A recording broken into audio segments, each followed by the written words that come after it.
시작하기 전에 오늘은 좀 재림 뉴스를 좀 나누려고 합니다. 예수께서 얼마나 가까이 오셨는가를 말씀드리는 것이죠.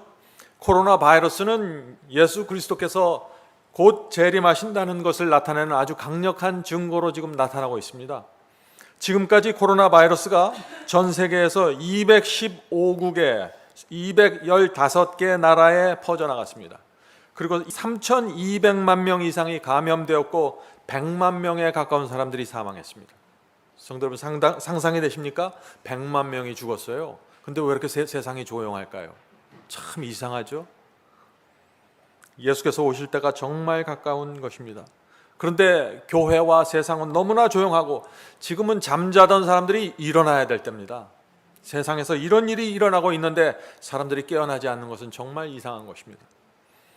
미국에서는요, 감염자가 거의 690만 명입니다. 사망자 수가 20만 명을 돌파했습니다.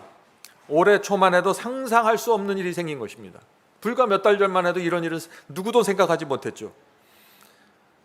전문가들은 이 코로나 바이러스로 인해서 미국에서 올 연말까지 사망자가 30만 명 내지 40만 명이 생길 거라고 지금 예측하고 있습니다. 한 나라에서 30만, 40만이 죽는 거예요. 이게 상상이 됩니까? 저는 도무지 믿어지기가 어려운 이야기가 지금 나온 것입니다. CNN 뉴스에 의하면요, 미국의 코로나 바이러스 사망자 숫자가 그 6.25 전쟁 때 죽었던 미국의 전사자들의 6배가 이른다고 합니다. 엄청난 거예요, 이거는. 네? 미국이 최근에 치른 다섯 번의 전쟁이 있어요. 그 전쟁이 뭐예요? 6.25 전쟁, 베트남 전쟁, 이라크 전쟁, 아프가니스탄 전쟁, 걸프 전쟁. 이 5번의 전쟁에서 생긴 사망자 수를 모두 합친 것과 비교해도 2배나 높은 숫자가 이번 코로나 바이러스로 인해서 사망하신 것입니다. 참 보이지도 않는 하나의 바이러스에 의해서 이런 일이 생기는 것입니다. 사람들이 전혀 생각하지 못했어요. 마태복음 24장의 재림의 징조를 생각할 때마다 사람들은 어떤 눈에 보이는 전쟁을 봤고 기근과 지진을 생각했지만은 전염병이, 연병이 이렇게 될 줄 누가 알았겠어요? 이 숫자는요, 이 5번의 전쟁의 숫자보다 2배 이상의 사망자가 나왔고 9.11 테러가 6번 이상 발생한 것처럼 된 것입니다. 사망자 수만 따지고 보면. 또 허리케인 카트리나가 109번 일어난 것과 같은 결과가 생긴 것입니다. 불과 몇 달 사이에 이 감염 때문에 말이죠. 그래서 이 CNN에서는 미국에서 첫 번째 사망자가 발생한 날로부터 시작해서 매일 858명씩 죽었다고 합니다. 미국이 어떻겠어요? 사람들의 마음이 어떻겠습니까? 그래서 사람들이 깊은 우울증으로 들어가는 것입니다. 요즘 보고에 의하면 이제 날씨가 추워지고 겨울이 되면 코로나 바이러스가 더 심해지고 연말에 더 크게 증가할 수 있다고 지금 말하고 있는 것입니다. 사도 바울은 말하기를 예수께서는 해산하는 여인의 고통처럼 재림하실 것이라고 했는데 재난의 고통이 지금 엄청나게 큰 사이즈로 올라가고 있는 것입니다. 예수께서 오실 때가 매우 가까웠다는 것입니다. 우리가 매주 모이는 이 신앙 공동체에서 주의 재림을 위해서 준비하는 일들이 확실하게 좀 이루어지기를 간절히 바랍니다. 이곳에서 11시 일꾼들이 많이 생기기를 바랍니다. 여자의 남은 자손이 준비되고 마지막 늦은 비 성령을 받는 일들이 이 교회 안에서 꼭 이루어지게 되기를 제가 간절히 바랍니다. 오늘도 성령께서 우리 예배를 받아주시고 인도해 주시길 간절히 바랍니다. 이제 준비된 특별 찬양을 듣겠습니다. 특별 찬양을 들으신 후에 목사님께서 하나님의 말씀을 대언해 주시겠습니다.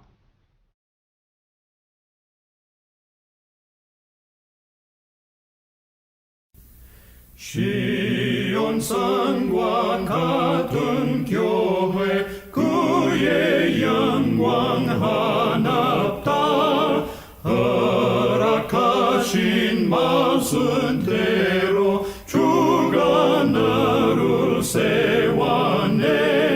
한석 위에 세운 교회 흔들 자가 누구냐.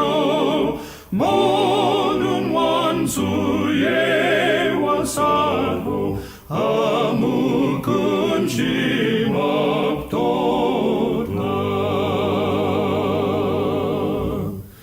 주의 은혜 내가 받아 시온 백성 되는 때 세상 사람 비방해도 주를 찬송하겠네.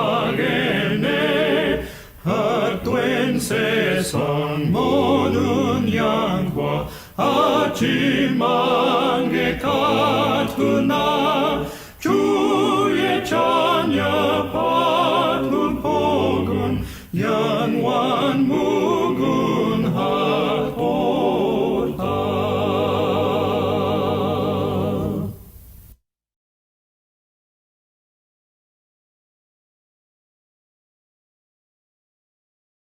오늘도 지난 시간에 이어서 11조에 대한 하나님의 말씀을 좀 살펴보려고 하겠습니다. 오늘은 11조에 대한 그 하나님과 사탄의 전쟁이라는 제목으로 좀 말씀을 나누려고 합니다.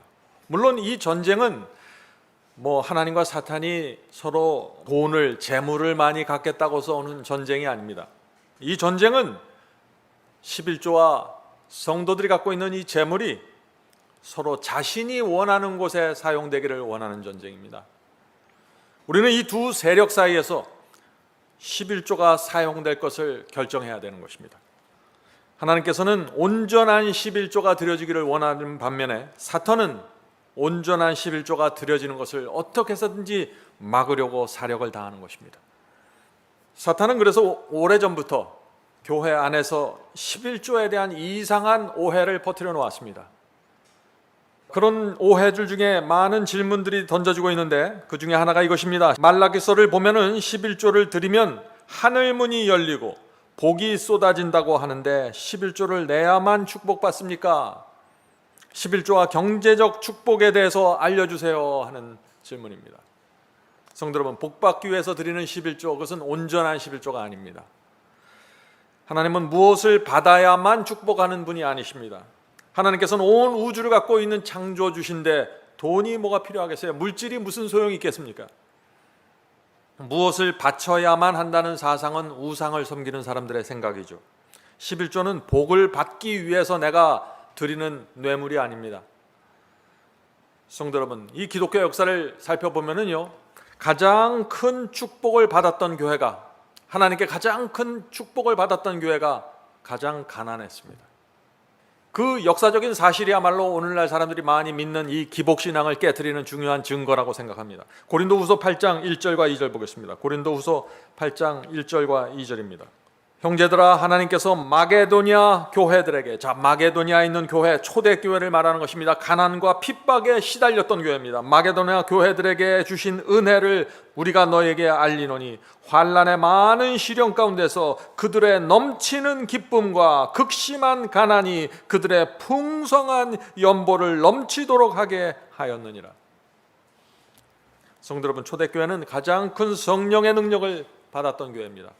그러나 성도들은 매우 가난했습니다. 눈에 보이는 그런 축복들이 별로 보이질 않았어요. 그럼에도 불구하고 그들은 많은 시련 속에서 넘치는 기쁨으로 풍성한 헌금을 드렸다고 여기 기록하는 것입니다. 가난과 핍박 속에서 사는 이 성도들이 헌금을 드리면 얼마나 들었겠어요. 그러나 그들은 그들의 헌금 속에 그들의 마음과 생애를 담아서 드렸던 것입니다. 그런 헌금은 풍성한 것이고 온전한 헌물이 되는 것입니다. 우리 모두 이런 헌물을 드리게 되기를 간절히 바랍니다. 안타까운 사실은요, 오늘 많은 사람들이 이 사탄의 궤변을 받아들이고 있는 것입니다. 사탄의 궤변은 이것입니다. 11조와 헌금을 열심히 드리면 복을 받는다. 하나님께서는 인간에게 경배받기 위해서 축복을 미끼로 사용하고 있다 하는 궤변입니다. 사탄이 왜 하나님을 이런 식으로 소개할까요? 왜냐하면 사람들이 하나님을 아주 값싸고 얄팍한 신으로 만들려고 하는 것이죠. 인간과 거래할 수 있는 하나님, 이것이 사탄이 소개하고 싶은 하나님입니다. 이렇게 우리가 하나님을 믿으면 어떻게 돼요? 11조를 아무리 드려도 그 11조가 온전한 11조가 될 수 없는 것입니다. 이것이 하나님과 사탄의 전쟁이에요. 단순히 11조를 드리지 못하게 막는 것이 아니에요. 11조와 의미와 이유와 목적을 무너뜨려 버리는 것입니다. 옛날에 유대인들이 구약시대에 하나님의 율법을 열심히 순종하려고 했죠. 그러나 그 이유와 의도와 목적이 무너져 버린 것입니다. 마찬가지입니다. 성도 여러분, 11조는 어떤 상황에서도 하나님을 믿고 신뢰하는 마음으로 드리는 헌물입니다. 그래서 복을 받든지 받지 못하든지, 가난하든지 부유하든지 하나님의 말씀에 의해서 드려지는 헌물이 중요한 것입니다. 그것이 성경이 말하는 충성입니다. 성도 여러분, 이 11조는 충성과 아주 깊이 연결되어 있습니다. 성경의 원어로 보면은요, 이 충성, 진실함, 아멘이라는 세 단어가 나오는데 이 세 단어 모두 그 어원으로 내려가 보면은 동일합니다. 에무나입니다. 에무나. 자, 우리가 기도를 마칠 때 아멘 하죠? 그 뜻이 충성, 진실함이라는 뜻입니다. 우리가 기도를 하고 나서 내가 이렇게 충성하겠습니다. 내가 이렇게 진실하게 살기를 원합니다. 그것이 아멘입니다. 예수께서 십자가에서 죽기까지 끝까지 십자가에서 내려오지 않으셨습니다. 인류를 구원하기 위해서요. 이것이 에무나입니다. 충성입니다. 예수께서 밤늦게까지 병자들을 고쳐주실 때 썼던 단어도 에무나입니다. 충성입니다. 성도 여러분, 충성스러운 정직이 바로 그런 뜻입니다. 여러분은 돈과 재물에 대해서 하나님 앞에 충성스러운 청지기가 되기 원하시나요? 그러면 우리 속에 에무나의 정신이 있어야 되는 것입니다. 오늘 많은 분들이 11조에 대해서 설명할 때 말라기 3장의 말씀을 인용하죠. 자, 말라기 3장의 말씀을 오늘 좀 살펴보려고 합니다. 말라기 3장 8절부터 9절의 말씀을 먼저 읽겠습니다. 너희는 나의 것을 도적질하고도 말하기를 우리가 어떻게 주의 것을 도적질하였나이까 하도다. 이는 곧 11조와 헌물이라.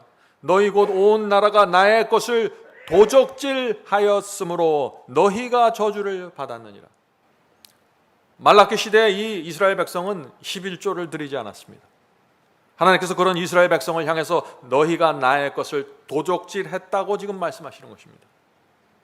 하나님께서는 11조 드리지 않는 것을 지금 도적질이라고 표현하고 계세요. 자, 그런데 우리가 이 장면에서 꼭 한 가지 좀 살펴봐야 될 문제가 있습니다. 그것은 이것입니다. 말라기 시대 이스라엘 백성은 왜 11조를 드리지 않았습니까? 하는 문제입니다. 이스라엘 백성은 모세 때부터 11조를 드리던 백성이었습니다. 그런데 왜 말라기 시대에 와서 11조를 드리지 않을까요? 이 11조는 레위 지파에게 드리는 것이고 그들이 성소 봉사에서 전념하는 지파였는데 왜 11조가 끊어졌냐 이겁니다. 레위 지파로 들어가는 11조가 끊어진 것입니다.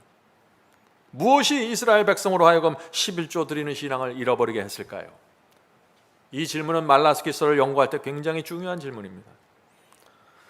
자, 이 질문에 대한 답을 보려면은요, 말라기 서의 2장을 좀 살펴봐야 되는 것입니다. 바로 앞장인 말라기 2장입니다. 원인은, 결론부터 말씀드리면 원인은 레위 지파에 있었습니다. 레위의 제사장들에게 문제가 있었던 것입니다. 그래서 하나님께서 이 레위 제사장들에게 이렇게 말씀하시는 것입니다. 말라기서 2장 1절부터 3절입니다. 말라기서 2장 1절부터 3절. 너희 제사장들아, 이제 너희에게 이같이 명령하노라. 만군의 여호와가 이르노라. 너희가 만일 듣지 아니하며, 하나님의 말씀을 듣지 아니하며 마음에 두지 아니하며 내 이름을 영화롭게 하지 아니하면 내가 너희에게, 너희가 누군가요? 제사장들이죠. 너희에게 저주를 내려 너희의 복을 저주하리라. 내가 이미 저주하였나니 이는 너희가 내 말을 마음에 두지 아니하였음이니라. 성도 여러분, 하나님께서 이 말라기 시대의 제사장들에게 저주를 하셨습니다. 그들의 문제가 무엇이었습니까? 하나님께서 무엇이 문제라고 말씀하셨나요? 그들이 하나님의 말씀과 명령을 마음에 두지 않은 것입니다. 다시 말해서 하나님의 말씀을 무시하고 외면했습니다. 그들은 하나님께서 전하라고 주셨던 그 순종의 복음을 버렸습니다. 그래서 11조가 사라지게 된 것입니다. 제가 아까 말씀드렸죠. 충성과 11조는 같이 가는 것이라고요. 성도 여러분, 이 교회에서 충성이 사라지면은요, 11조와 헌물이 사라지게 됩니다. 그건 어쩔 수 없는 것이에요. 말라기 시대 주의 종들은 순종의 복음을 버렸습니다. 복음을 버리고 나서 양을 잡아서 죽이는 의식만 행했던 것입니다. 순종은 사라지고 양의 피로써 용서만 받으려고 했습니다. 희생은 사라지고 용서받고 구원만 받으려고 한 것입니다. 오늘날도 이와 같은 일들이 교회에서 벌어지고 있나요? 그렇습니다. 용서만 받으려고 합니다. 오늘 많은 사람들이, 거의 모든 사람들이 용서만 받으려고 합니다. 순종은 싫어합니다. 그래서 순종하라는 강력한 복음이 사라지게 된 것입니다. 성도 여러분, 11조는 충성으로 드리는 헌물인데 교회에서 순종의 복음이 사라지면 무엇이 사라지게 돼요? 11조도 사라지게 되는 것입니다. 자, 계속해서 말라기 3장 3절을 보겠습니다. 하나님께서 충격적인 말씀을 이 제사장들에게 하십니다. 3절입니다. 보라, 내가 너희의 레위 제사장들이죠, 너희의 종자를 견책할 것이요 똥 곧 너희 절기의 희생의 똥을 너희 얼굴에 바를 것이라. 성경에서 이런 표현을 여러분들 보신 적이 있으세요? 하나님께서 이 똥을, 화장실에 있는 똥을 말하는 것이에요. 이 똥을 제사장들의 얼굴에 바르라고 하셨어요. 성도 여러분, 이것이 하나님께서 그 당시에 제사장들을 보는 모습입니다. 계속해서 읽어보죠. 희생의 똥을 너희 얼굴에 바를 것이라 너희가 그것과 함께 제하여 버림을 당하리라. 이거 무슨 뜻입니까? 너희가 말씀을 버렸기 때문에 얼굴에 바른 똥처럼 너희를 버리겠다고 지금 말씀하시는 것이에요. 하나님께서 이렇게 극단적인 말씀을 하시는 이유가 무엇일까요? 지금 이스라엘 백성의 구원을 책임진 사역자들이 구원을 잘못 전달하고 있는 것입니다. 순종의 복음을 버린 것입니다. 하나님의 말씀과 계명을 버린 것이에요. 그래서 성소에서 안수하고 양을 잡아서 죽이고 번제단에서 양을 태우는데 모든 형식과 의식은 그대로 존재하는데, 예배도 그대로 있는데 복음이 빠져버린 것입니다. 복음의 핵심이 빠지고 형식만 남은 것이에요. 그래서 하나님께서 이렇게 지금 말씀하시는 것입니다. 자, 계속해서 읽겠습니다.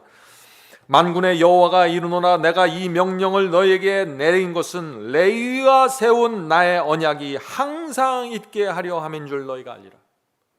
하나님께서 강력한 말씀을 하셨지만 하나님의 진심은 이것입니다. 레위의 언약이 계속해서 존재하기를 바라는 것입니다. 레위의 제사장들은 그러나 여전히 언약을 깨트리는 것입니다. 말라기 2장 8절 보겠습니다. 말라기 2장 8절에 가서 이 언약에 깨지는 모습이 이렇게 나옵니다. 너희는 정도에서 떠나. 자, 이 제사장들이 정도, 의의 길에서 떠났다는 것입니다. 너희는 정도에서 떠나 많은 사람으로 율법에 거치게 하도다. 자, 제사장들이 많은 사람들이 율법에 순종하지 못하게 만들었다는 것이에요.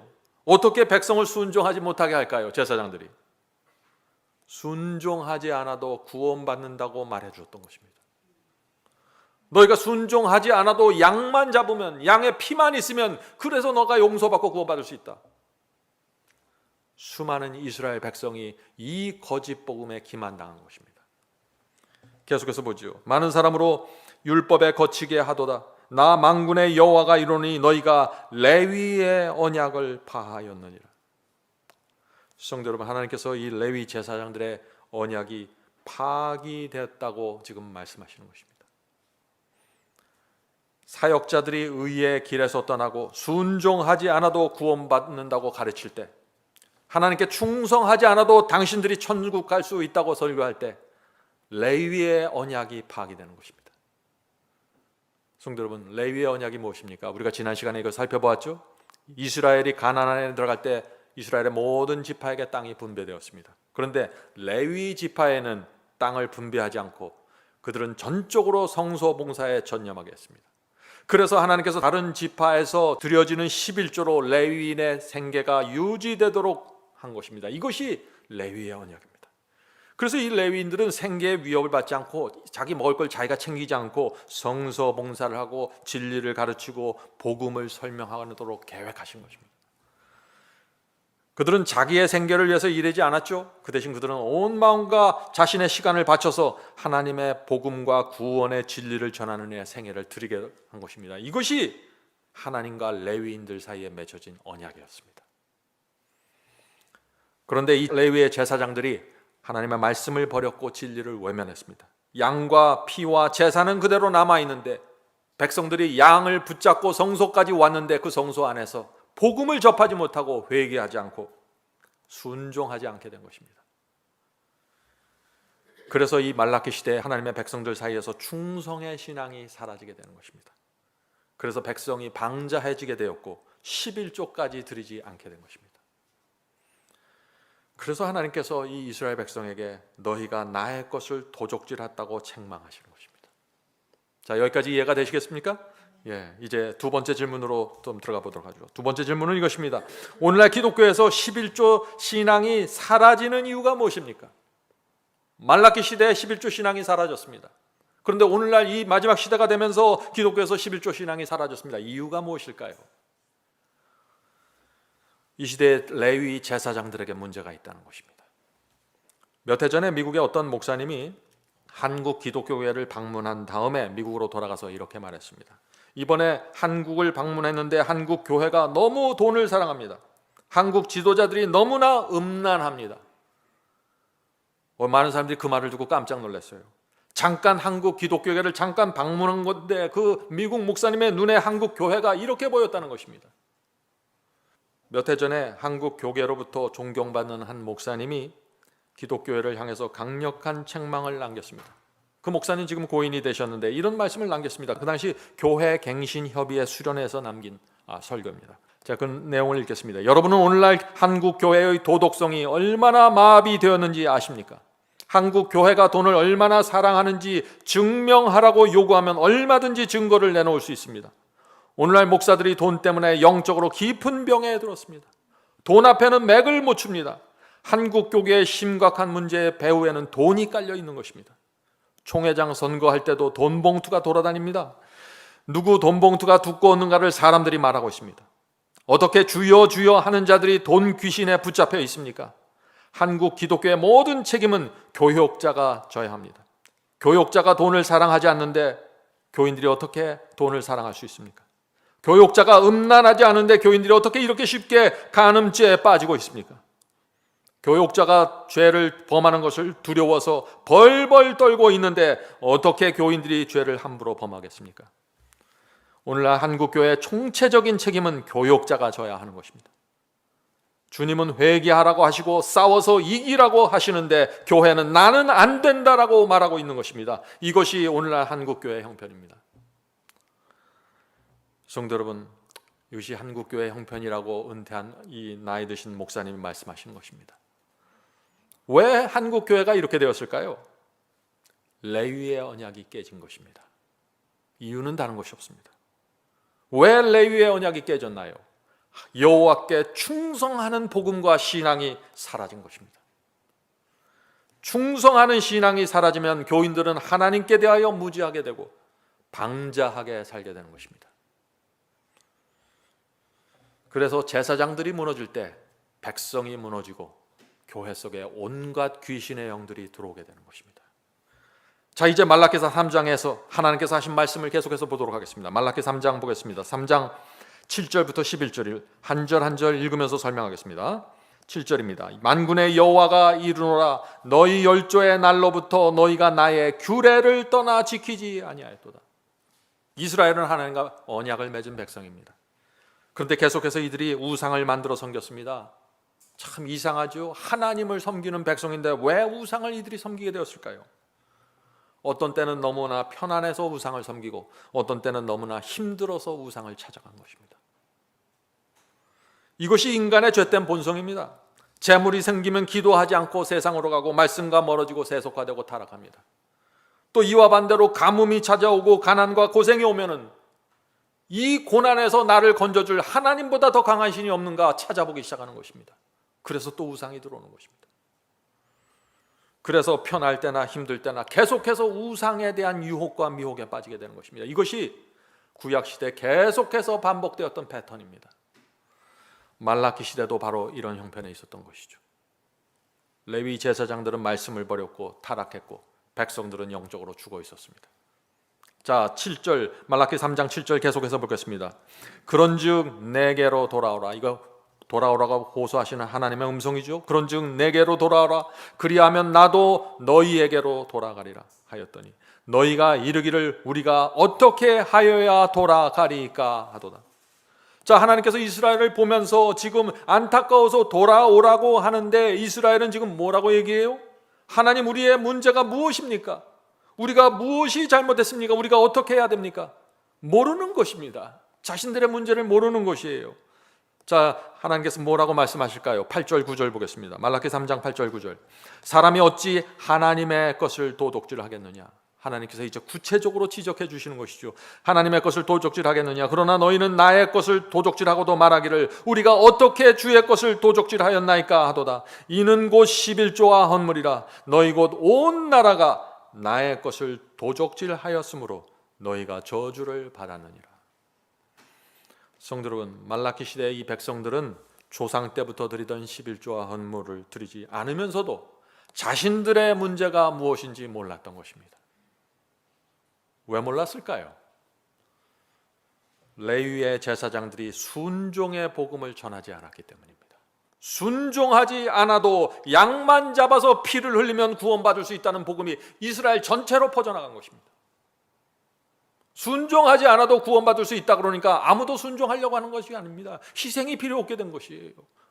더 이상 11조와 헌물이 필요 없는 것입니다. 누가 그것을 드리려고 하겠어요?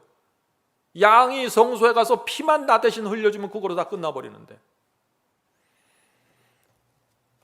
그래서 하나님께서 너희가 나의 것을 도적질했다고 책망하면서 진리가 무엇인지 가르쳐 주려고 애를 쓰시는 것입니다. 성도 여러분, 지금도 마찬가지입니다. 많은 분들이 불순종과 죄 속에 살면서 뭐라고 하나요? 십자가의 피가 우리를 구원했는데 우리 문제가 무엇입니까? 우리가 무엇을 잘못했습니까? 라고 말하는 것이죠. 죄와 불순종 속에서 살면서 십자가의 피가 모든 것을 해결했다고 주장하는 것입니다. 성도 여러분, 오늘날 기독교의 문제가 무엇입니까?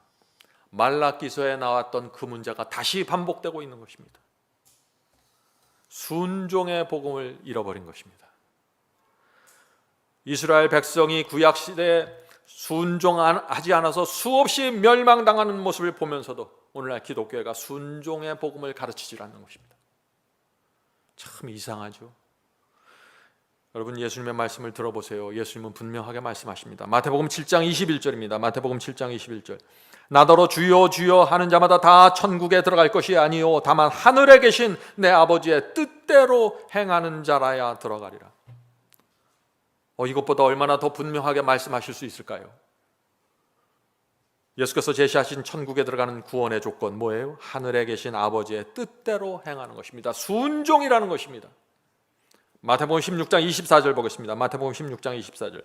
이에 예수께서 제자들에게 이르시되 누구든지 나를 따라오려거든 자기를 부인하고 자기 십자가를 지고 나를 따를 것이니라. 자, 예수께서 말씀하신 구원의 도가 무엇인가요? 자기를 부인하고 십자가를 져야만 너희들이 나를 따라올 수 있다고 말하는 것입니다. 무슨 뜻인가요? 자기를 부인하고 십자가를 져야만 하나님의 말씀에 순종할 수 있다는 것입니다.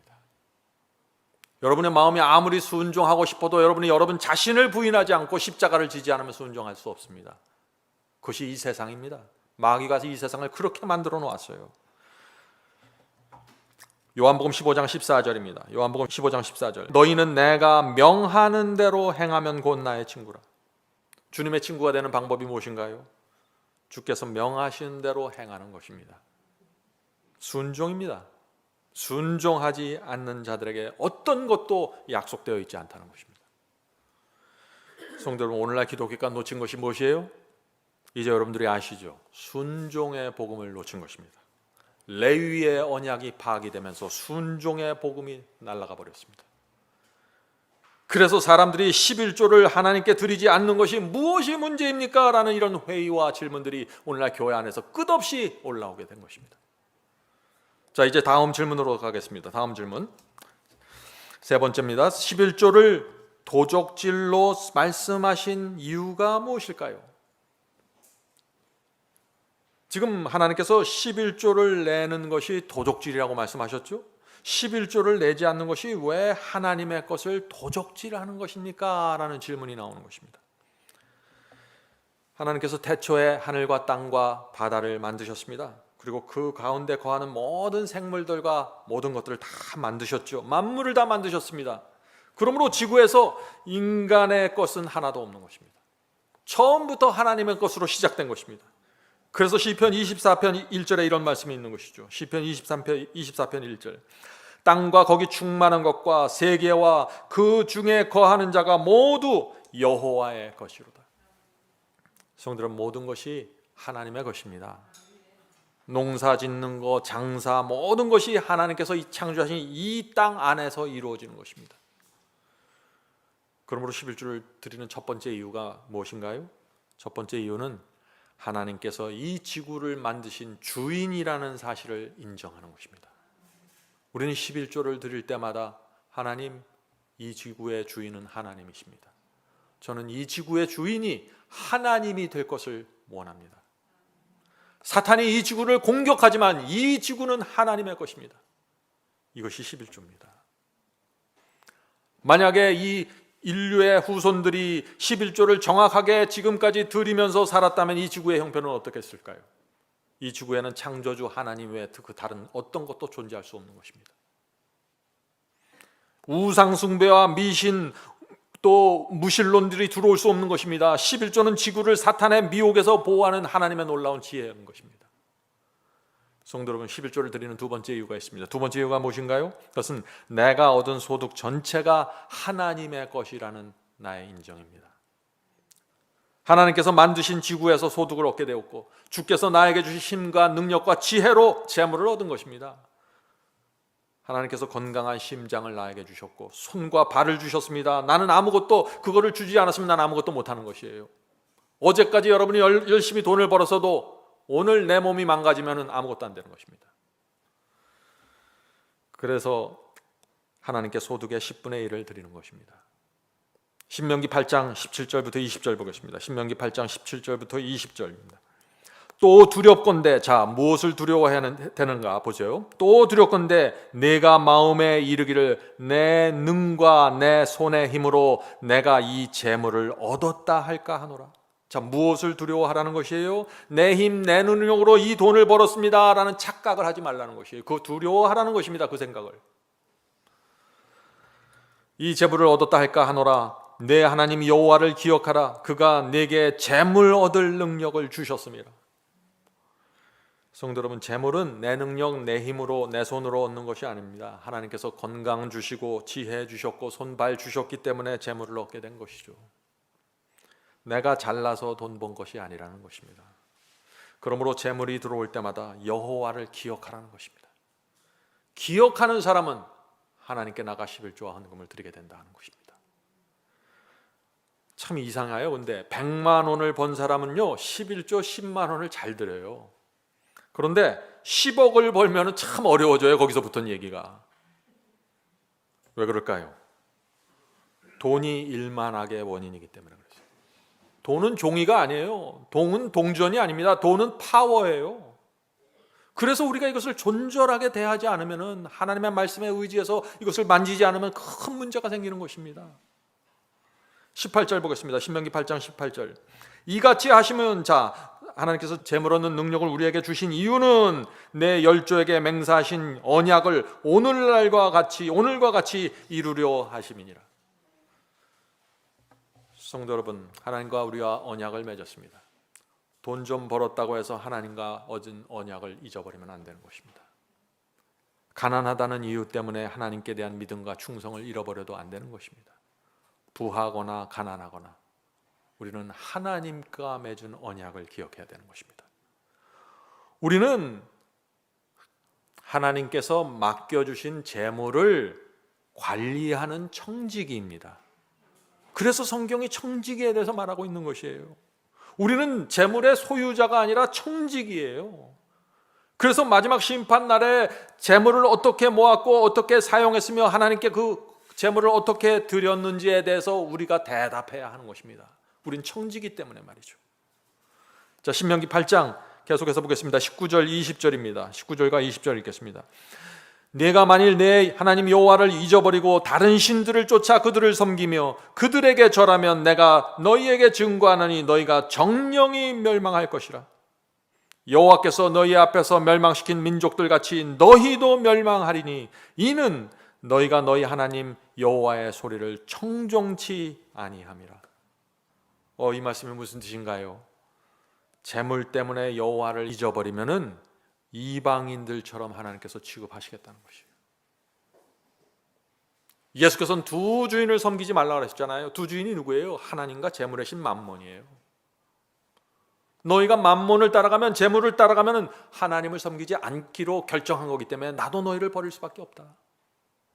하나님께서 먼저 버리는 일은 없습니다. 항상 인간이 버려야 하나님께서 어쩔 수 없이 물러가시는 것이죠. 성도 여러분, 우리는 이 교회에서 돈 귀신과 맘몬을 쫓아내야 합니다. 여러분들 그걸 원하십니까? 어떻게 쫓아낼 수 있을까요? 우리가 충성스러운 청지기가 되어야 하는 것입니다. 그러면은 돈 귀신과 맘몬이 도망을 칩니다. 그런데 우리가 자꾸 돈을 만지작거리면서 맘몬을 불러들이기 시작하면은 여러분은 무너지게 됩니다. 왜냐하면 두 주인을 섬길 수 없기 때문에 그런 것입니다. 이것은. 자, 다시 말라기로 돌아가 보죠. 말라기 3장 10절 보겠습니다. 여기 온전한 11조에 대한 하나님 말씀이 나옵니다. 말라기 3장 10절. 만군의 여호와가 이르노라, 너희의 온전한 11조를 창고에 들여 나의 집에 양식이 있게 하고 그것으로 나를 시험하여 내가 하늘 문을 열고 너희에게 복을 쌓을 곳이 없도록 붙지 않나 보라. 성도 여러분, 11조를 드려야 합니다. 근데 아무나 드린다고 해서 축복받는 것이 아니에요. 온전한 11조를 드려야 한다고 지금 말하고 있는 것입니다. 온전한 11조. 그래야만 하늘의 문이 열리면서 복을 받게 된다는 것입니다. 자, 그렇다면 온전한 11조를 알아야겠죠. 어떻게 11조를 드려야 내가 드리는 이 11조가 헌물이 온전한 것이 될 수 있을까? 중요한 질문입니다. 재물을 맡겨주신 하나님께 감사함으로 드리는 것입니다. 청지기가, 충성스러운 청지기가 되어야 되는 것입니다. 하나님께서는 충성스러운 청지기를 보시면은 감당할 수 없도록 복을 주신다는 것입니다. 왜요? 이 사람은 5을 주면은 5을 위해서 하나님께 다 사용하는 것이에요. 5을 주면 자기가 자기를 위해서 쓰는 것이 아니라 하나님과 가난한 사람들을 위해서 재물을 쓰는 사람이에요. 이런 사람들에게는 하나님께서 감당할 수 없는 복을 주시는 것입니다. 하나만 줘도 구두쇠가 되고 하나만 줘도 아까워서 넘어지는 사람에게 어떻게 복이 들어가겠어요? 하나님의 복은 내 그릇에 비례하는 것입니다. 그래서 자, 하나님께서 주시는 복이 어떤 복인가요? 하나님의 약속을 들어보세요. 11절입니다. 만군의 여호와가 이르노라, 내가 너희를 위하여 황충을 금하며 너희 토지 토산을 멸하지 않게 하며 너희 밭의 포도나무의 과실로 기한 전에 떨어지지 않게 하리니. 참 놀라운 약속이죠.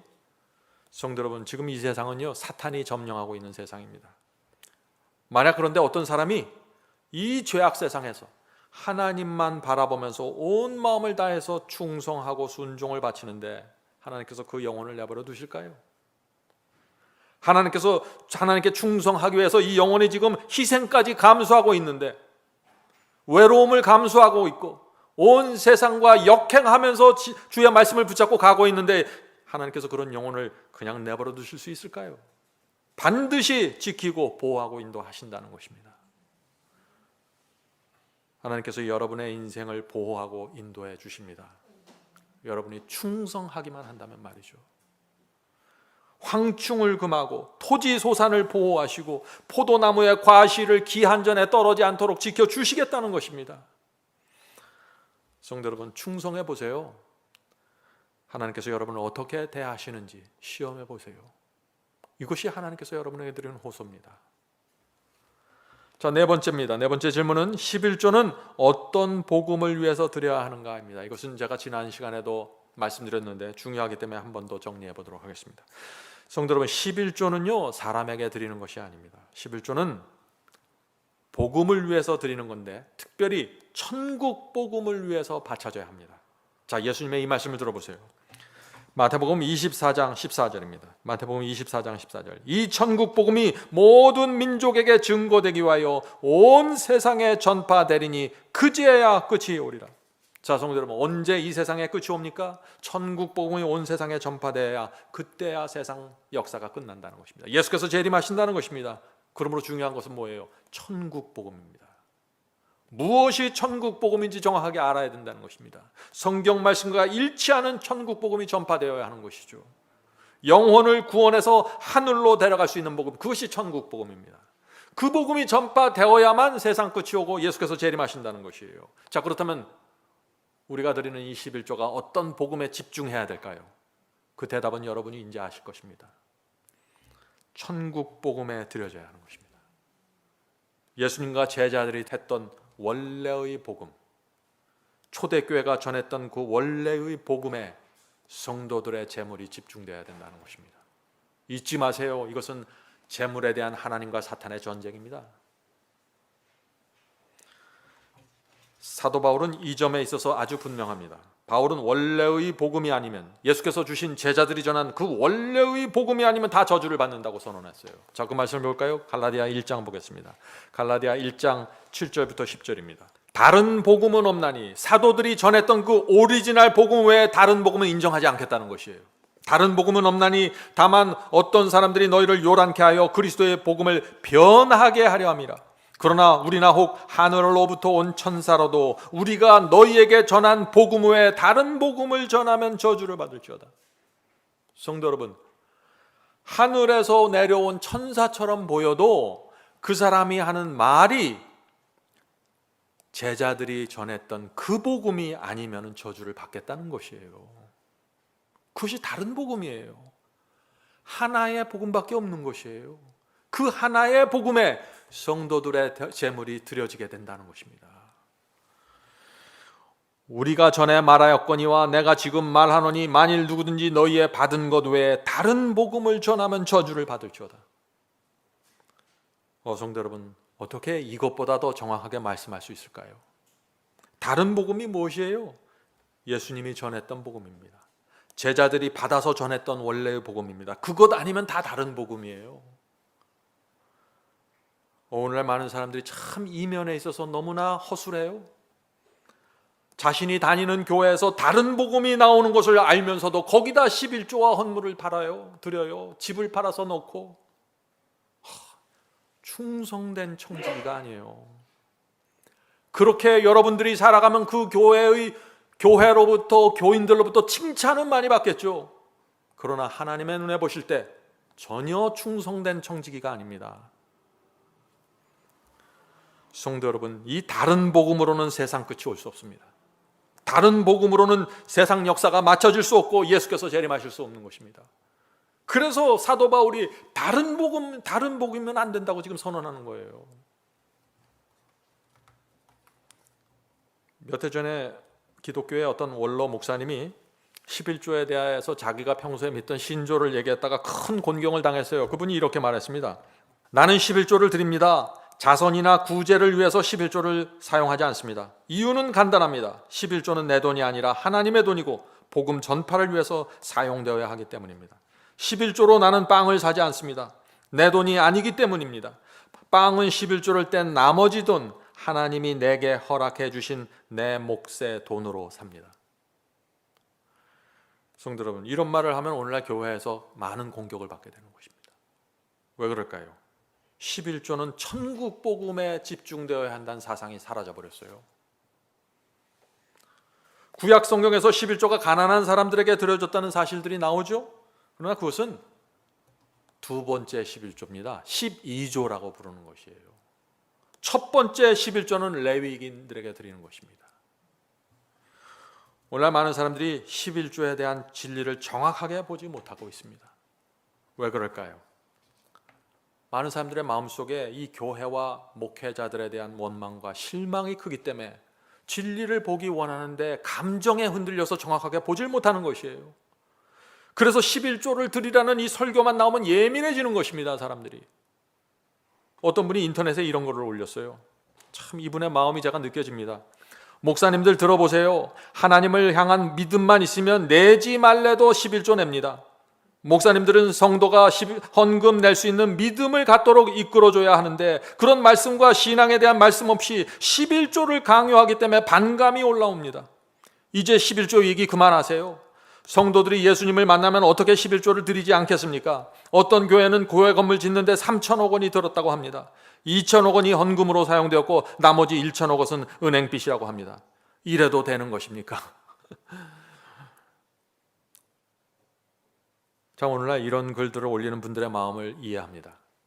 그런데 감정에 흔들리면 안 됩니다. 우리는 좌로도 흔들리지 말고 우로도 치우치면 안 되는 것입니다. 하나님의 말씀 위에 정확하게 서 있어야 되는 것이에요.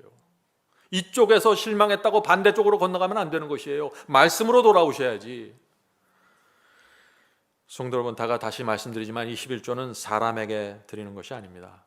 천국 복음을 위해서 바치는 것입니다. 마지막 시대에 전파될 영원한 복음을 향해서 이 11조가 집중되는 것입니다. 왜 그래요? 사람은 변할 수 있어요. 오늘 진리를 선포했던 목사가 내일은 타락할 수 있는 것입니다. 그래서 사람을 향해서 드려지는 것이 아니라 진리를 향해서 11조가 드려지는 것입니다.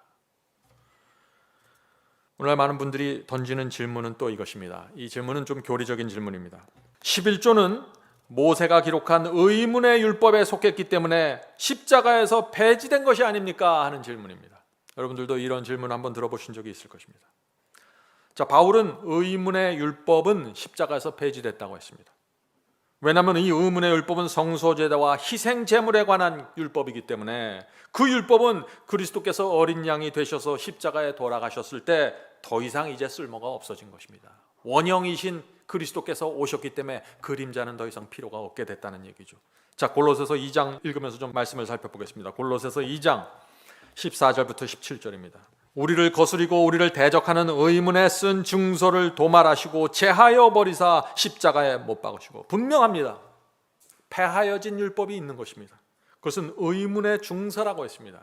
의문의 증서라는 건 종이라는 얘기죠. 두루마기에 쓴 것입니다. 모세가 기록한 의문의 증서는 십자가에서 폐지되었습니다. 십자가에 못 박으시고 정사와 권세를 벗어버려 밝히 드러내시고 십자가로 승리하셨느니라. 자, 그래서 바울이 이어서 십자가에서 구체적으로 그렇다면 무엇이 폐지되었는지 그것을 설명합니다. 16절 보겠습니다. 16절.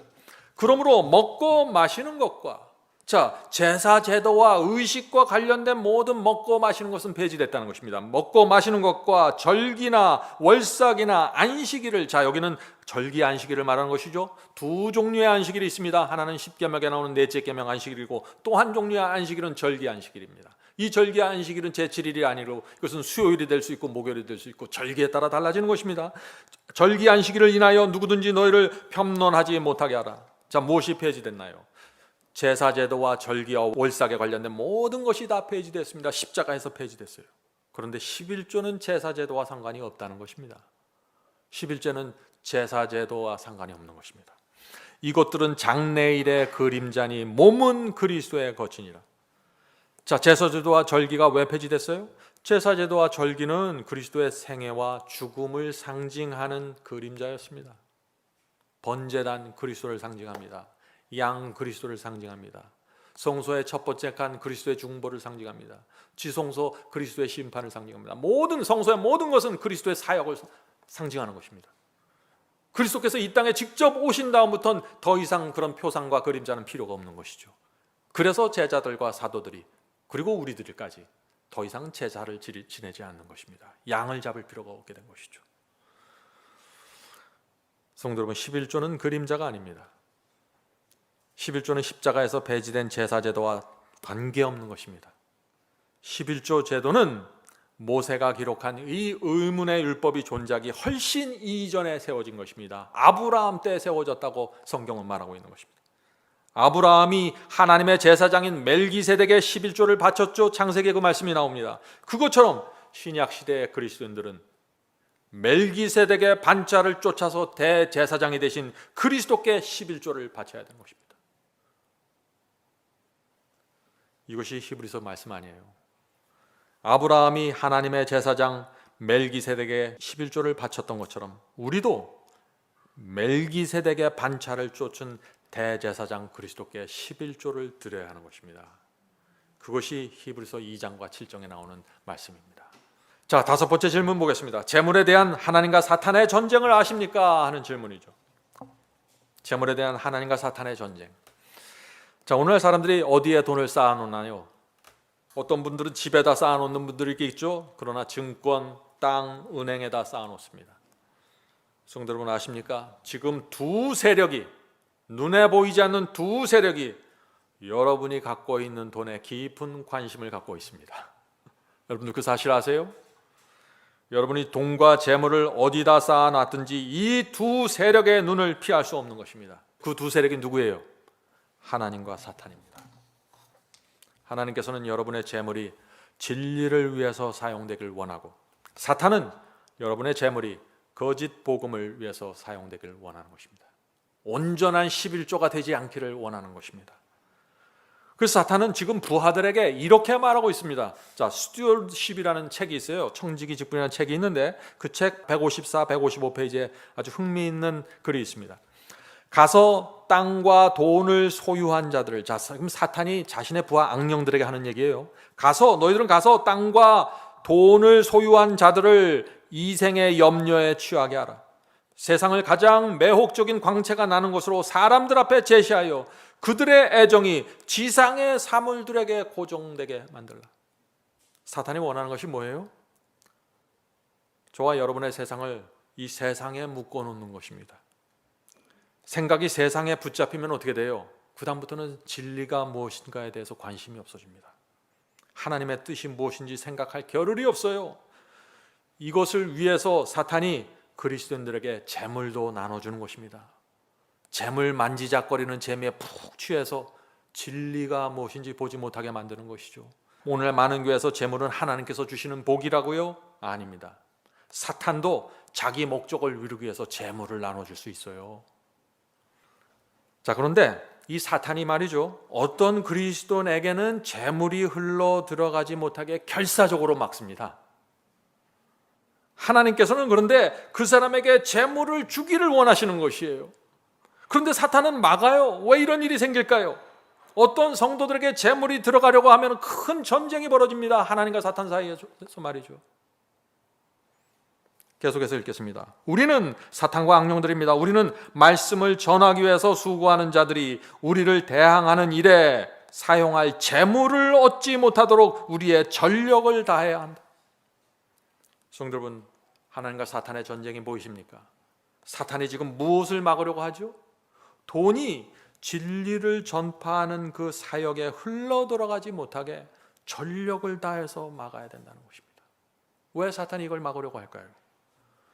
진리를 위해서 11조와 헌물이 드려지면은 하나님의 나라가 더 확장이 되잖아요. 천국 복음이 전파되기 시작하잖아요. 그래서 그쪽으로 들어가지 못하게 막으려고 하는 것입니다. 그런데 하나님은 그런 재물을 허용하려고 또 애를 쓰시는 거죠. 모든 것은 여러분에게 달려있는 것입니다. 성도 여러분, 지금 돈과 재물을 놓고 벌어지는 하나님과 사탄의 전쟁을 보아야 하는 것입니다. 여러분의 재물을 놓고 서로가 두 세력이 지금 원하는 곳에 사용하기 위해서 하늘의 선한 영들과 악마의 영들이 싸우고 있다는 것입니다. 결정은 저와 여러분이 하는 것입니다. 자, 계속해서 읽겠습니다. 돈을 우리 편에 두라. 자, 돈을 사탄의 편에 두라는 것이죠. 돈을 우리 편에 두라. 성도들이 재물을 더 많이 얻으면 얻을수록 그들은 우리 백성들을 빼앗아감으로 우리 왕국을 해칠 것이다. 분명하죠? 무슨 뜻인가요? 재물이 충성스러운 성도들에 들어가면 안 된다는 것이에요, 지금. 왜냐하면 이 재물이 진리를 전파하는 일에 사용되고 또 사람들을 어둠에서 빛으로 끌어내는 사역에 이 재물이 사용될 것이기 때문에 사탄은 어떻게 해서든지 그것을 막아야 된다고 지금 부하들에게 명령하는 것이에요. 그래서 사탄이 이렇게 말하는 것입니다. 자, 계속해서 읽겠습니다. 그들로 하여금 그리스도의 왕국과 건설과 진리를 전파하는 일보다 돈에 더 많은 관심을 갖게 하라. 하나님의 복음과 진리가 무엇인지 하는 관심을 갖지 말게 하고 돈에만 더 많은 관심을 갖게 하라는 거예요. 돈에만 관심이 집착되면은 그런 사람에게는 재물을 많이 주라는 얘기예요. 큰 문제가 안 되니까. 계속해서 읽어보죠. 그렇게 되면 그들의 가마를 두려워할 필요가 없게 된다. 왜냐하면 이기적이고 탐욕적인 사람은 마침내 우리의 권세에 굴복하게 될 것이요 결국 하나님의 백성 중에서 분리될 것을 알 수 있기 때문이다. 성도 여러분, 이 사탄의 전략이 무엇입니까? 성도들이 진리를 전파하는 일보다 재물 자체에 마음을 빼앗겨버리는 것입니다. 처음에는 기도하죠. 하나님께서 재물을 주시면 이 재물을 하나님을 위해서 제가 사용하겠습니다. 그렇게 기도하고 시작하지만 재물이 많아지고 그것을 만지작거리기 시작하면서 마음이 달라지는 것입니다. 하나님과 맺은 언약을 잃어버리는 것입니다. 사탄은 그걸 노리는 것입니다. 지금 사탄이 원하는 것은 뭐예요? 돈 때문에 늘 염려하게 우리의 마음을 만듭니다. 또 마음이 유혹에 쉽게 흔들리게 만드는 것입니다. 교회 다니고 성경을 읽어도 말씀이 마음에 뿌리 내리지 못하게 막는 것입니다. 그런데 그것을 무엇을 통해서 그렇게 만들어요? 재물을 통해서 그렇게 만든다는 것이에요. 마태복음 13장 22절 예수님께서 이런 얘기를 하신 것이에요. 가시떨기에 뿌려졌다는 것은, 자, 우리의 마음이 네 종류가 있는 것입니다. 그 중에 한 종류가 가시떨기가 뿌려진 마음이에요. 가시떨기에 복음의 씨앗이 뿌려졌다는 것은 말씀을 들으나 세상의 염려와 재물의 유혹에 말씀이 막혀 결실하지 못한 자요. 어떤 사람들 마음에는 말씀의 씨앗이 계속해서 떨어져요. 매주 가서 말씀을 듣습니다. 그런데 이 말씀이 씨앗이 싹을 트고 뿌리를 내려서 열매를 맺지 못해요. 이유가 뭐예요? 세상 염려와 재물의 유혹 때문에 말씀이 막혔다는 것입니다. 결실이 나타나지 않는다는 것이에요. 성도 여러분, 그래서 여러분은 여러분의 재물을 놓고, 그것이 많든지 적든지 간에 그것을 놓고 기도하셔야 되는 것입니다. 재물이 많다고 시험 받는 게 아니에요. 재물이 적은데도 시험에 크게 받는 사람들이 많아요. 진리와 복음을 위해서 재물을 따로 떼어 놓으시는 경건의 훈련을 하셔야 됩니다. 헌금은 정기적인 것이 되어야 되고 늘 드리고 나누는 것이 습관이 되어야 하는 것입니다. 헌금은 기분으로, 느낌으로 드리는 것이 아니에요. 오늘 컨디션 좋은데 오늘 헌금할까? 이게 아니에요. 한 번 헌금을 드리면은 마음에 은혜가 생기고 보람을 느끼게 됩니다. 그런데 거기서 멈추지 마세요. 마음이 다시 이기적으로 돌아가고 냉랭해지고 마음이 닫혀질 수 있습니다. 그래서 정기적으로 헌물이 드려지는 것입니다. 성도 여러분, 이렇게 희생이 이어지게 나면은요, 사탄이 힘을 잃어버리고 떠나가게 됩니다. 이 사람은 내가 재물로 건들 수 없는 사람이구나, 내버려두고 떠나버려요. 재물이 들어올 때마다 그런데 계속해서 마음의 시험을 받고 마음이 흔들리잖아요. 사탄은 수천 년 동안 영혼들을 미혹했던 자예요. 그 사람의 표정과 몸짓과 태도만 보면 그 사람 마음속에서 무엇이 이러는지 훤히 들여다보는 것이에요. 재물이 들어올 때 여러분이 충성스러운 청직이라는 것을 입증해 보세요. 사탄이 여러분을 건드리지 않습니다. 어떤 분들은 또 이런 질문을 합니다. 11조가 우리 신앙에 어떤 유익을 줍니까? 11조를 드리면 정말 우리 신앙에 어떤 도움이 되나요? 하는 질문입니다. 그렇습니다. 성도 여러분, 11조는 하나님께서 우리를 위해서 주신 거예요. 하나님을 위해서 만드신 11조가 아니에요. 우리는 11조를 드리면서 돈을 움켜쥐고자 하는 정신을 버리게 됩니다. 희생을 배우게 되는 것입니다. 물론 내 돈으로 이웃을 돕고 어려운 자를 구제하는 것도 좋은 일이죠. 또 도움을 받는 사람들의 모습을 옆에서 지켜보는 것은 우리 마음에 큰 기쁨과 보람을 줍니다. 그런데 이 11조는 복음 전파를 위해서 바쳐지는 것이기 때문에 11조에는 내 기쁨과 내 즐거움이 없어요. 이 11조는 나는 없어지고 순전히 복음만 남는 것입니다. 이것은 보이지 않는 것이에요. 그래서 우리가 순수하게 희생을 배우게 되는 것입니다.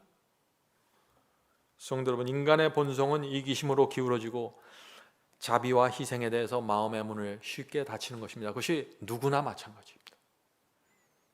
그래서 우리 속에서 이런 죄들이 자라지 않도록 하기 위해서 하나님께서 11조를 정기적으로 드리라고 하신 것입니다. 자, 이제 말씀을 마치겠습니다. 에스겔 선지자는 그 당시 이스라엘 안에서 죽어있는 수많은 뼈들을, 죽은 지 오래된 뼈들을 계시를 통해서 보았습니다. 그 말씀 있죠. 에스겔서 37장 1절과 2절입니다. 여호와께서 권능으로 내게 임하시고 성령으로 나를 데리고 가서 골짜기 가운데 두셨는데, 자, 지금 여호와께서 성령으로 지금 에스겔 선지자를 골짜기에 두셨어요. 근데 그 앞에 엄청난, 그 골짜기에 엄청난 뼈들이 가득 있는 것입니다. 거기 뼈가 가득하더라. 나를 그 뼈 사방으로 지나게 하시기로 본즉, 지금 하나님께서 이 에스겔을 데리고 그 뼈 사이사이를 돌아다니게 하시는 것입니다. 뼈 사방으로 지나게 하시기로 본즉 그 골짜기 지면에 뼈가 심이 많고 아주 말랐더라. 성도 여러분, 이스라엘 교회 안에 왜 이렇게 죽은 지 오래돼서 말라 빠진 뼈들이 많았을까요? 이것은 영적으로 죽어있는 영혼들이죠. 이 죽어있는 뼈들, 죽어서 오래된 마른 뼈들은요, 좋아하지 않는 것이 있어요. 그들이 좋아하지 않는 것이 뭔지 아십니까? 그것은 순종의 복음입니다. 자, 선과 악의 전쟁이라는 책이 있어요. 그 책 523페이지에 보면 이런 글이 있습니다. 분명하고 예리한 성경 진리를 받아들이기 원하지 않는 자들은 끊임없이 자기의 양심을 진정시켜줄 이야기를 듣고자 노력할 것이다. 어떤 이야기를 원한다고요? 어떤 설교를 원해요? 내 양심을 가라앉혀줄 그런 말씀을 찾는다는 것입니다. 그들은 영적인 설교를 싫어할 것이며 자아를 부인하는 신앙과 겸비함을 적게 요구하면 할수록 더욱더 큰 호감을 갖고 받아들인다. 영적으로 죽어있는 사람들은 악한 욕망을 만족시키기 위하여 지성과 양심이 말하는 음성을 거절한다. 성도 여러분, 이것이 죽은 지 오래된 뼈들의 모습입니다. 이런 사람들을 우리가 어떻게 살릴 수 있을까요? 자, 에스겔서는 말합니다. 어떻게 살릴 수 있다고 말해주고 있어요. 에스겔서 37장 4절 5절입니다. 또 내게 이르시되, 하나님께서 지금 에스겔 선지자가 말씀하시는 것입니다. 너는 이 모든 뼈에게 대언하여 이르기를, 너희 마른 뼈들아 여호와의 말씀을 들을지어다. 무슨 뜻이에요? 여호와의 말씀을 들어야만 이 뼈들이 살아난다는 것입니다. 이것이 살아날 수 있는 유일한 방법입니다. 말씀이 전파될 때 성령께서 그 말씀 속에 같이 들어가서 생기가 돼서 그 죽어있는 뼈들을 살아나게 하신다는 것이에요. 계속해서 읽겠습니다. 주 여호와께서 이 뼈들에게 말씀하시기를, 내가 생기로 너에게 들어가게 하리니 너희가 살리라. 분명하지 않습니까? 성도 여러분, 죽은 뼈들에게 하나님의 말씀이 들어가야 되는 것입니다. 성령께서 역사하십니다. 말씀을 통해 역사하시는 것이에요. 성령 따로 말씀 따로가 아니에요. 우리가 말씀을 온 마음으로 받아들일 때 성령께서 함께 역사하셔서 생명을 만들어 주시는 것입니다. 지금도 마찬가지죠. 죽은 뼈들이 오늘날 교회 안에 너무나 많이 있는 것입니다. 이 교회 안에, 이 현대 기독교 안에 어떤 말씀이 들어가야 될까요? 어떤 복음이 전파되어야 할까요? 어떤 복음에 여러분과 제 재물이 집중되어야 할까요? 이것이 하나님과 사탄의 전쟁입니다. 성도 여러분, 성령께서 11조에 대한 진리가 무엇인지 우리에게 정확하게 보여주시길 제가 간절히 바랍니다. 11조는 돈을 내라 내지 말라 이야기가 아닙니다. 11조는 하나님과 사탄의 전쟁이 어떻게 이루어지고 있고, 진리가 무엇이고, 하나님께서 이 세상을 어떻게 끝내시고, 성령께서 어떤 말씀 위에 역사하시고, 어떻게 사람을 살리시고, 이것은 삶과 죽음의 문제입니다. 단순히 돈 얘기가 아닙니다. 이것은 오늘 성령께서 우리 모두에게 역사하셔서 우리의 재물에 대한 충성스러운 청지기 직분이 무엇인지 가르쳐 주시길 간절히 바랍니다. 하늘에 계신 저희들의 아버지, 저희가 온전히 주의 것이 되기를 원합니다. 주께서 위탁하신 모든 것, 저희의 건강과 재물과 저희의 인생 모든 것 주님의 것입니다. 주여, 저희를 받아주시고 도와주시옵소서. 저의 마음속에 있는 이 이기심과 잘못된 악한 성향들이 주께서 주시는 말씀을 통해서 변화되기를 간절히 원합니다. 주께 온전한 헌물을 드리길 원합니다. 저희의 생애와 마음이 주께 온전한 제물로 바쳐지기를 원합니다. 주여, 저희를 불쌍히 여겨주시고 저희의 생애를 인도해 주시옵소서. 안개처럼 사라질 저희의 인생 속에서 덧없는 이기심과 욕심 때문에 주께서 주시는 구원의 기회들이 허지로 돌아가지 않도록 붙잡아 주시옵소서. 하늘에 계신 아버지, 오늘 주 앞에 나와 예배드리고 기도하는 성도들에게 함께하여 주셔서 각자의 생애를 인도하시고 하늘 가는 길에서 벗어나지 않도록 저희의 말고삐를 붙잡아 주시옵소서. 하늘에 계신 아버지, 이제 저희의 마음과 생애를 주 앞에 드립니다. 성령을 통해서 저희의 마음이 열려지고 저희의 마음속에 있는 잘못된 정서와 감정과 모든 것들을 내려놓고 하나님의 안식 속에 들어갈 수 있도록 도와주시옵소서. 예수님의 이름으로 간절하게 기도드립니다. 아멘.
이것으로 오늘 예배를 마치겠습니다. 설교 말씀에 대한 감동이나 소감을 웹사이트 하단 게시판에 남겨주시면 감사하겠습니다. 사시는 지역 또는 나라와 함께 간증을 남겨주시면 우리 모두에게 큰 위로와 격려가 될 것입니다. 마지막 사명 사역을 위해 헌금하시기 원하시는 분들은 웹사이트 상단 헌금함에 드려주시기 바랍니다. 성도 여러분의 헌금은 복음을 전파하는 일에 소중히 사용됩니다. 그럼 다음 주 이 시간에 다시 뵙겠습니다. 마지막 사명 인터넷 교회 교우 여러분, 하나님의 은혜와 평강이 함께 하시길 간절히 바랍니다.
주십시오.